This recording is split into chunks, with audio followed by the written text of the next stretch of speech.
आपका नाम जुनेद जुनेद है ना? हाँ जी। तो आप कहाँ जा रहे हैं? सर्बिया। सर्बिया। किस काम में जा रहे हैं आप? वेल्डिंग। वेल्डिंग के काम में जा रहे हैं।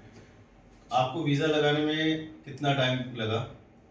वीज़ा लगाने में 3 महीने में लग गया है, लेकिन मेरा 3 बार रिजेक्ट हुआ है। 3 बार रिजेक्ट हुआ है।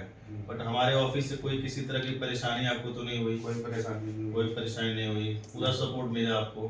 पूरा ठीक सपोर्ट है। मिला है। इस कंपनी में जा रहे हैं आप, इस कंपनी को जानते हैं आप पहले से? नहीं जानता हूँ। आपका कोई पहले से इस कंपनी में गया हुआ? नहीं। नहीं गया हुआ। ठीक है। ये कंपनी जो है सर्बिया में, इसका नाम है लेगस।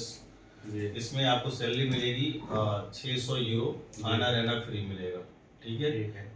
6 मंथ का वीज़ा लगा है मल्टीपल। वहाँ जाने के बाद जी। कंपनी आपका जो है टीआरसी बनाएगी और वीज़ा 6 मंथ के बाद स्टैम्प कर देगी दोबारा।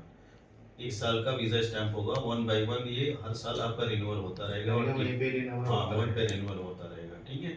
ठीक है। तो आप जो है वहाँ पे वक्त पे पहुँचिए, 3 घंटा पहले एयरपोर्ट से आपको पहुँचना, हमारा आदमी वहाँ रिसीव करने के लिए आपको आएगा। ठीक है। ठीक है।